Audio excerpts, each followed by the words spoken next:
আমাদের কষ্ট সার্থক। আলহামদুলিল্লাহ বলি। আলহামদুলিল্লাহ। আমরা যেন আল্লাহরে চিনতে পারি, বুঝতে পারি।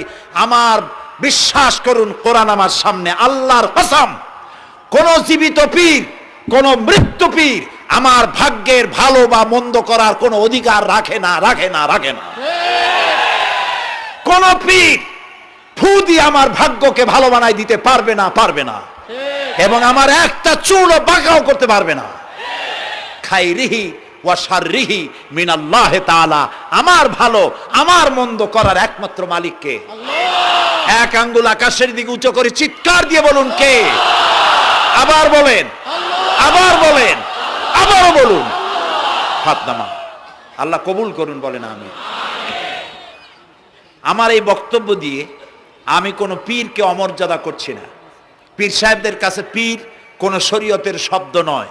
কোরআন এবং হাদিসে কোথাও পীর বলে কোনো শব্দ